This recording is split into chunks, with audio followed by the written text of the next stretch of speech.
Lanka before Ravan 4 Vaishravan Kuber. In this episode of the Lanka before Ravan series, we will see who became the ruler of this golden city after the sons of Sukesh fled Lanka. When the Rakshasas were ruled by Sukesh, Shivji's dear one, at the same time, many kilometers away from there in the foothills of Mount Meru, Brahmaji's son Pulastya arrived in the hermitage of Rajarshi Trinavindu. Looking at the beauty and serene environment of that place, Pulastya Rishi decided to perform his penance there. He built his own hermitage there and started doing penance. Many princesses, Nag Kanyas, and Apsaras used to come in that forest every day. Its magnificence was like the Nandanvan itself.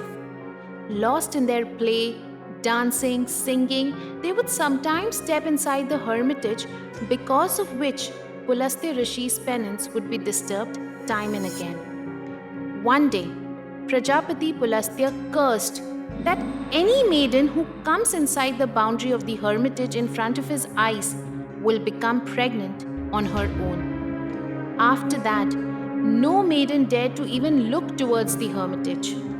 Now, Pulastya Muni started doing his penance peacefully.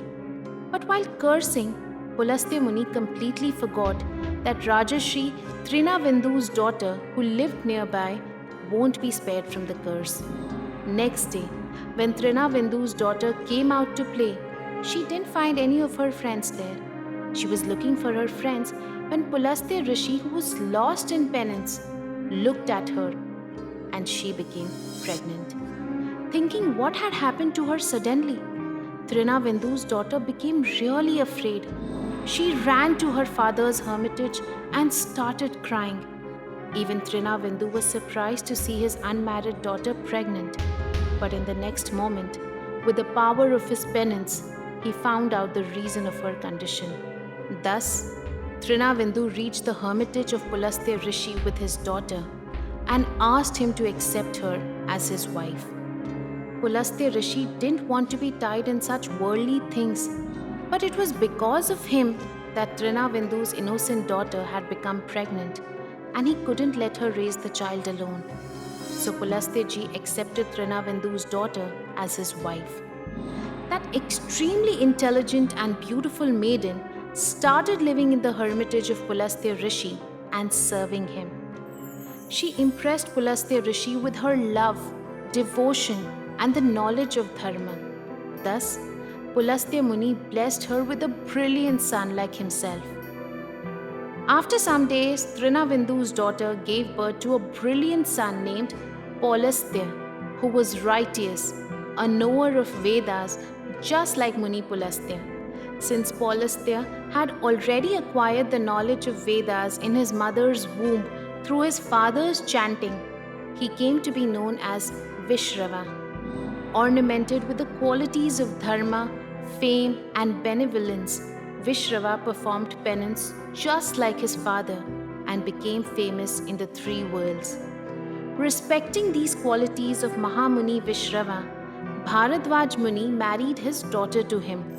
That great maiden gave birth to a brave divine boy who excelled his father and grandfather in knowledge and righteousness. Since he was the son of Vishrava, he came to be known as Vaishravan. After the birth of Vaishravan, his grandfather used his divine vision to see the bright future of Vaishravan and said that this boy will be counted among Devtas and will become the pride of the clan by gaining the title of Dhanadhyaksh. When Vaishravan grew a little, he started doing harsh penance to impress Brahmadev. He didn't eat anything for 1,000 years and worshipped. Impressed with the penance of Vaishravan, Jagat Pita Brahma appeared in front of him and told him to ask for a desired boon. Answering, Vaishravan said, "O Prajapita, my father and grandfather have always served this world and performed all deeds for the well-being of all creatures. I also consider being benevolent as the highest dharma. Therefore, I want to become Lokpal, the protector of all creatures. Listening to this wish of Vaishravan, Brahmaji was overjoyed and blessed him to become the fourth Lokpal after Indra, Varun, and Yam. He also blessed him in order to become the owner of all the Nidhis. Apart from this, he also gave Vaishravan a Pushpak Viman, which was radiant as the sun and could fly according to this will. In this way, after successfully completing his penance, Vaishravan returned home, and after taking blessings from his father, he started performing his duties. After this, Vaishravan had a doubt in his mind, which he wanted to clear with his father.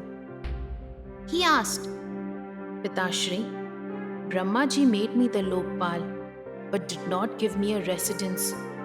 Overwhelmed with devotion, I couldn't ask him anything that time.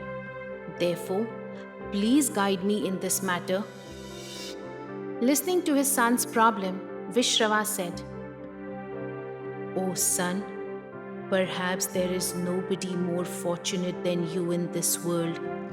This is the fruit of good deeds of many lives that you have become equal to Indra. Therefore, it is justified that you have a residence like Devraj. On the other side of the southern ocean, between Mount Trikut and Suvel, there is a golden city named Lanka, built by Vishwakarma with the permission of Devraj Indra. For many years, Lanka was ruled by Rakshas Raj Malyavan and his two brothers, Somali and Mali. But the unrighteous rule of Rakshasas couldn't last long in the pious city made for Devtas. Bhagwan Vishnu defeated them in the battle and forced them to hide in Patalpuri. Today, that golden city of Lanka is waiting for its true heir. Son, go and perform your duties. After receiving the blessings of his father, Vaishravan left for Lanka and took up the throne there. After the arrival of Dharmatma Vaishravan, people started arriving in Lanka, which was deserted for years. Humans, Gandharva, and some remaining Asurs started living peacefully under the rule of Lokpal Vaishravan. Later, this Vaishravan became famous as Kuber. In the next episode of the series, we will get to know how the stepbrother of Kuber, Dashanan Ravan, usurped the throne of Lanka and established the rule of Rakshasas again.